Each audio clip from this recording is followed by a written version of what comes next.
Dans l'actualité de ce lundi, peur bleue à Dalifort. Les agents du train express régional à l'origine de l'incendie qui s'est déclaré ce matin.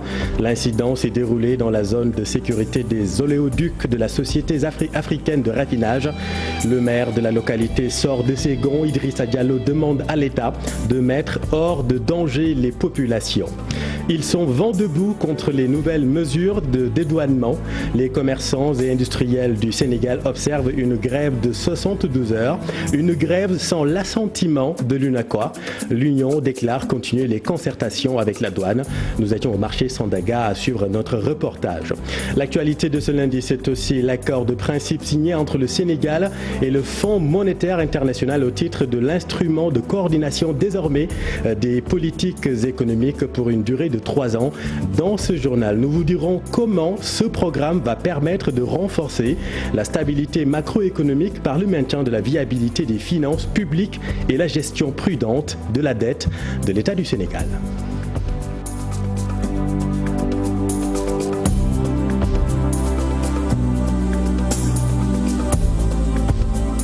La Société africaine de raffinage impute la responsabilité de l'incendie de Dalifort aux agents du train express régional.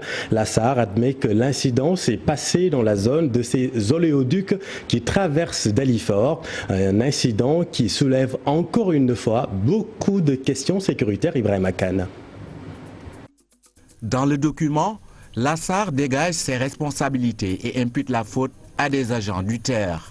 Le feu constaté au quartier Dalifort n'est pas issu d'une fuite des pipes de la Société africaine de raffinage.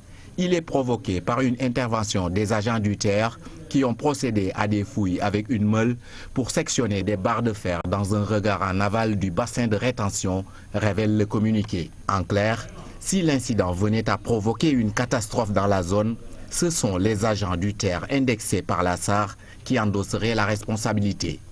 Et la Société africaine de raffinage dans tout ça, dans les éclairages apportés, elle indique que l'incident s'est produit dans la zone de sécurité de ces pipes qui traversent de part et d'autre la zone de Dalifort. Avec toute la sécurité requise autour des pipelines, la SAR a-t-elle suffisamment sensibilisé les populations sur le danger?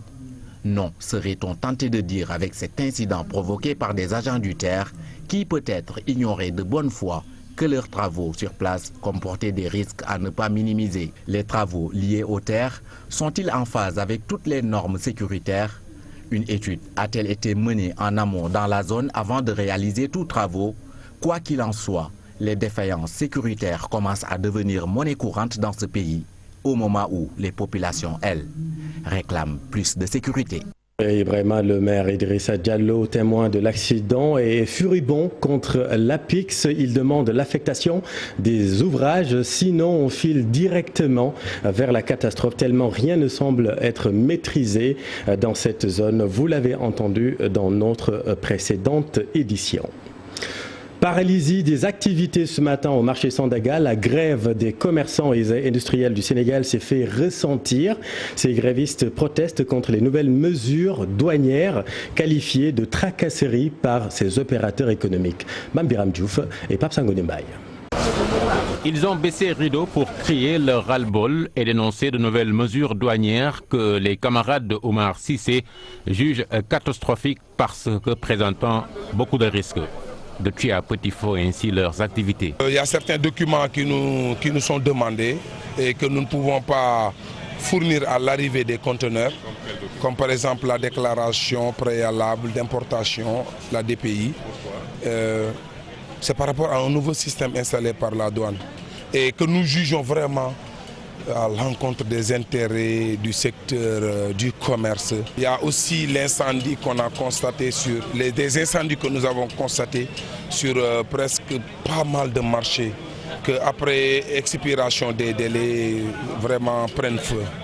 Et nous ne savons pas pourquoi. À Sandaga, comme dans d'autres marchés du pays, les 72 heures de grève décrétées par l'Association des commerçants et industriels du Sénégal démarrent pour mettre aussi les clients dans l'embarras, excepté ceux qui marchandent avec les tabliers. Depuis ce matin, j'ai trouvé que tous les magasins sont fermés. Donc ce que je propose aux commerçants sénégalais, c'est d'essayer de discuter avec l'État. Parce que sans discussion, on ne peut rien faire. Mais s'il n'y a pas de consensus maintenant, ils ont fermé les boutiques. Ça pénalise tout le monde. La grève est presque respectée à 80 ou bien 90% sur tout le territoire national sénégalais. Omar regrette la désunion des commerçants dans cette lutte et les agissements de certaines organisations fêtières pour saboter tout simplement leur plan d'action. Ils ont déclaré qu'ils ne faisaient pas la grève, libre à eux bien sûr, mais faire aussi des agissements qui vont à l'encontre de vraiment notre manifestation ou bien par rapport à notre mouvement d'humeur. Parti pour 3 jours, la grève de l'Association des commerçants et industriels du Sénégal paralyse déjà les activités au marché Sandaga.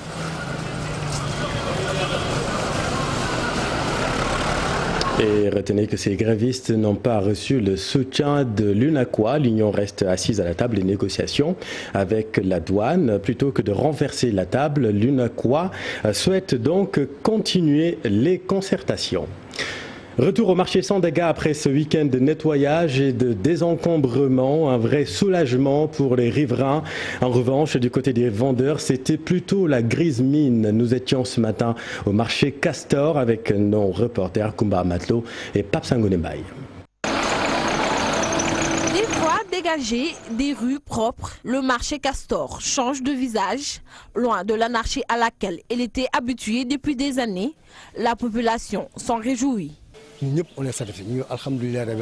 C'est un combat de plusieurs années qui s'est concrétisé. Nous sommes heureux de voir que ça a été un succès. Oui, on est content.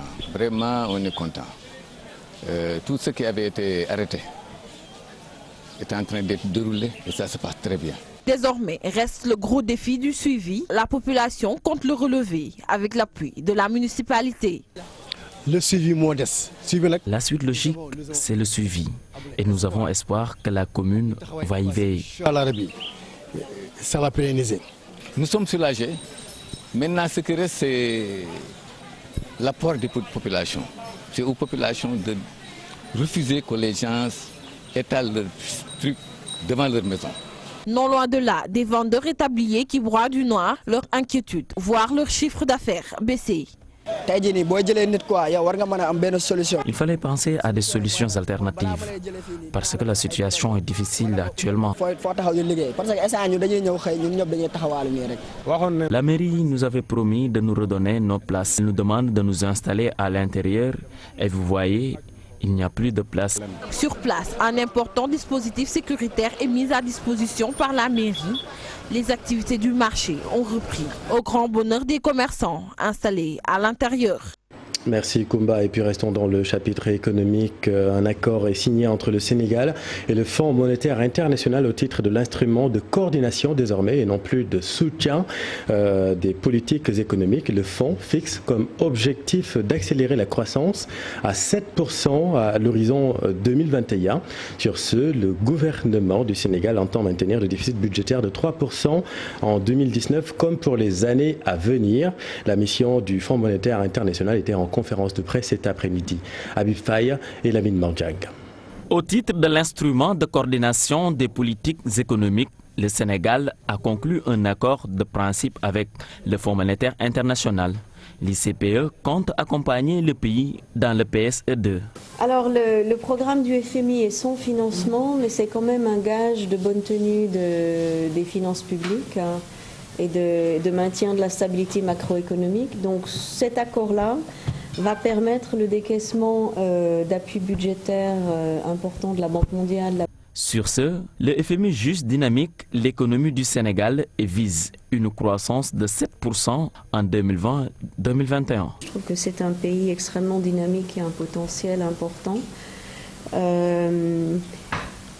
Avec la première phase du plan Sénégal émergent, on a réussi à enclencher une dynamique de croissance élevée. Donc on est passé de taux de croissance de 3-4% pendant longtemps à des taux de 6-7%, donc il s'est quand même passé quelque chose. En vue de la rédaction du budget du Sénégal 2020, le fonds s'appuie sur des efforts qui visent à augmenter la mobilisation des recettes de l'État. Donc on pense que c'est une excellente démarche d'avoir une sincérité du budget et de faire un réaménagement au niveau des dépenses pour introduire l'espace pour permettre de ne plus avoir d'impayés pour 2019. L'ICPE cible la mise en place d'une gouvernance transparente des ressources provenant de l'exploitation des hydrocarbures. Le troisième pilier de réforme du gouvernement soutenu par l'ICPE cible la mise en place d'une gouvernance soutenable et transparente des ressources issues de l'exploitation des recettes des récentes découvertes d'hydrocarbures. À cet effet, le gouvernement entend mettre en œuvre un cadre de gestion qui répond aux meilleures pratiques. Le FMI se fixe comme objectif de maintenir la viabilité des finances publiques et la soutenabilité de la dette à moyen terme, entre autres le respect des objectifs communautaires avec un déficit budgétaire de 3% du produit intérieur brut. Merci Habib. Et puis revue annuelle des projets chauds à la lutte contre les mortalités maternelles, néonatales et infantiles en Casamance. Ce projet est aussi connu pour ses actions de sensibilisation à la lutte contre les accouchements à domicile. Il prend fin en fin septembre. Le préfet de Sédhiou invite tous les acteurs à pérenniser les acquis et demande aux partenaires de penser à une deuxième phase pour le bien-être des populations. Bakary Konté et Khalid Diamé. Africaire, avec son projet chaud, a beaucoup participé à la réduction de la mortalité maternelle, néonatale et infantile dans le sud du pays. Ce qu'il faut retenir dans le cadre de cette revue, c'est surtout l'introduction des innovations majeures liées à l'engagement des hommes. Donc on a eu à mettre en œuvre, expérimenter l'école des maris au niveau de Sédhiou, plus précisément au niveau du poste de santé de Sansamba. On a eu aussi à introduire de nouvelles stratégies comme le club des pères. On travaille aussi avec les clubs EVF, les clubs d'éducation à la vie familiale au niveau des collèges ciblés, pour amener les populations à mieux comprendre les enjeux par rapport à l'implication des hommes dans le cadre de la lutte contre la mortalité maternelle et néonatale, mais aussi par rapport à l'urgence, par rapport à l'offre de services sexo-spécifiques pour permettre aux adolescentes et aux groupes les plus vulnérables d'accéder à des services de qualité. Des résultats satisfaisants ont été enregistrés dans la lutte contre les accouchements à domicile. Chemin faisant, le projet SO a beaucoup contribué à la réduction de cela, mais c'est un fléau qui est toujours là. Et comme vous le savez aussi, le changement de comportement, c'est tout un processus. Et tout ce qu'on souhaite, c'est qu'il puisse y avoir en tout cas une pérennisation des activités qui étaient menées dans le cadre de la lutte contre ce fléau. Ce projet prend fin en septembre. Le préfet de Sédhiou invite... Grâce à ce projet, nous avons pu avoir beaucoup d'acquis dans ce domaine. Mais également, il y a eu des contraintes et des défis à relever. Et il faut souligner que par rapport à ça, le premier défi, c'est la pérennisation. C'est qu'au-delà de la fin de cette phase, il faudrait que les structures mises en place à travers le projet puissent quand même continuer à fonctionner. Docteur Amadou Yeri Kamara, médecin-chef de la région médicale de Sédhiou, a salué les grandes innovations de ce projet chaud, l'école des mariés, entre autres le club des pères. Merci Bakary. Et puis parlons éducation à présent. L'université de Thiès prête à accueillir de nouveaux bacheliers. L'université et l'ICEP, l'Institut supérieur d'enseignement professionnel de Thiès, viennent de bénéficier de nouvelles infrastructures, des amphithéâtres et des bâtiments administratifs. La directrice de l'agence de la construction et des édifices publics, Sosé Diop John, était à Thiès pour s'enquérir de l'état d'avancement des travaux. Charanta Diop, c'est la tienne.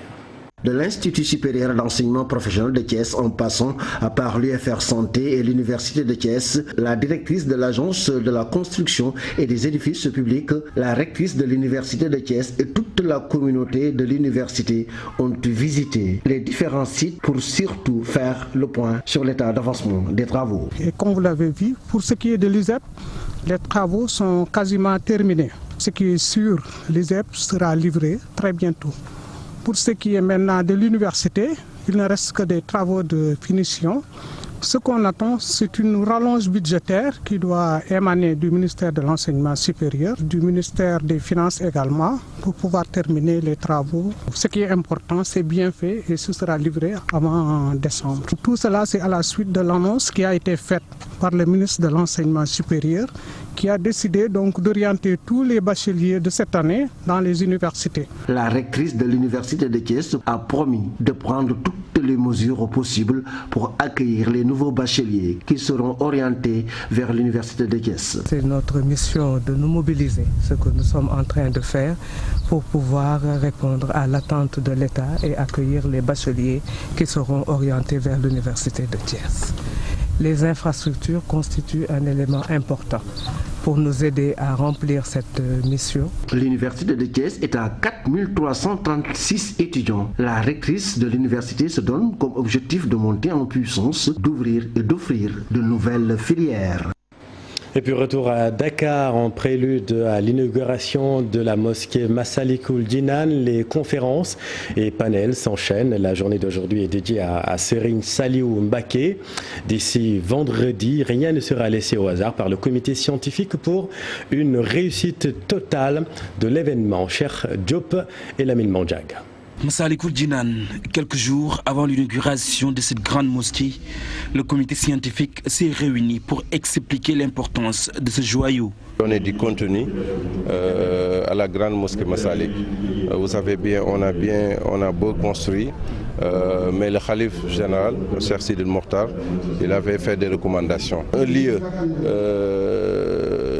d'enseignement, d'apprentissage, d'éducation spirituelle, de communion, de célébration. Elle n'a pas été construite tout simplement pour la décoration, mais tout simplement cela doit être un lieu de communion, d'apprentissage, de culture. Des festivités sans arrêt jusqu'au 26 septembre et sensibiliser les fidèles pour plus de discipline. Le jour de l'inauguration s'impose. Nous lançons un appel solennel à l'endroit de toute la communauté musulmane, en particulier la communauté mouride, l'ensemble des disciples, que nous comprenons bien leur engagement, leur amour pour le cheikh, mais aussi tout cela doit être coiffé par la rigueur, discipline et le respect. Cette journée du lundi est dédiée au défunt Khalif Serigne Saliou Mbacké. La vie et l'œuvre du fils de Serigne Touba Khadimoul Rassoul est au cœur des débats. Ce choix a été guidé par la dimension du cheikh, de Cheikh Saliou, qui était une dimension d'éducateur. Quand vous regardez combien de personnes il a encadré, il a formé, il était une grande école de savoir et d'éducation spirituelle. En attendant vendredi prochain, le jour de l'inauguration, des thèmes très importants seront développés dans cette grande mosquée. L'objectif est de faire connaître aux talibés les enseignements de Ahmadoul Khadim. Voilà, c'était le reportage de Cheikh Diop et Lamine Mandian. Sur l'international, quand le Sénégal inspire en Afrique, pour la première fois de son histoire, la République d'Angola va organiser des élections locales. L'Angola s'est inspiré du modèle sénégalais. Le ministre des collectivités territoriales, Oumar Gueye, s'en réjouit et espère que l'expérience du Sénégal dans le domaine et de la décentralisation va aider les Angolais. C'est un sujet de Maguette Fari Diallo et Diafar Abba. Le modèle des collectivités territoriales du Sénégal a inspiré la République d'Angola qui, pour la première fois de son histoire, va organiser des élections locales, un choix salué par le ministre des collectivités territoriales. Nous en sommes très honoreux, sur des instructions très claires à ce niveau, mes frères, et d'apporter tout notre concours pour la réussite de l'expérience que l'Angola va avoir. Ces élections locales, et avec la connaissance et le partage d'expérience d'un pays comme le Sénégal, nous savons que c'est important d'assimiler ces expériences. Décentraliser, c'est-à-dire promouvoir le développement économique et social à partir des collectivités locales, le Sénégal, un pionnier. Soutien à Marguerite. Notre pays a une expérience qui date depuis les années 1872 avec la création de la commune de Gorée et de la commune de Saint-Louis. Le Sénégal a déjà connu plusieurs élections locales, même si l'absence d'un décret de prolongation du mandat des élus pose toujours problème. C'est le cas actuellement avec le report des locales. Et puis un mot de sport, la FIFA a procédé à la remise du prix de Best du meilleur footballeur de l'année et c'est la Pulga, Lionel Messi, qui est joueur FIFA de l'année. En revanche, les attaquants sénégalais ont beaucoup fait trembler les filets ce week-end en Europe. Les jeunes internationaux Krépin Diatta en Belgique et Moussa Koné en Allemagne enchaînent les buts. C'est un sujet de Cheikh Sadibou Diarra.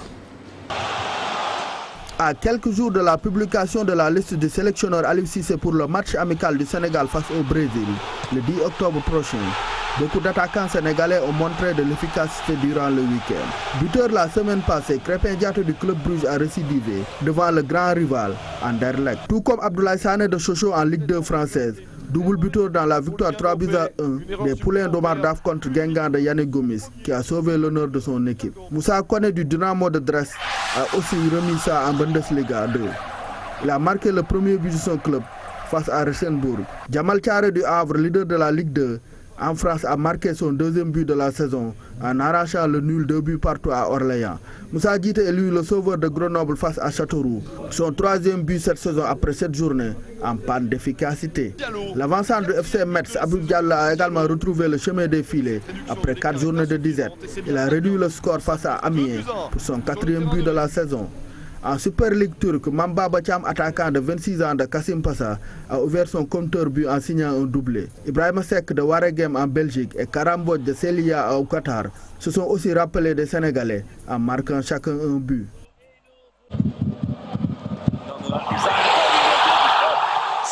Merci Cheikh, c'est la fin de cette édition. Soir d'info continue. Aram Touré, vous recevez le ministre du Travail, c'est à vous.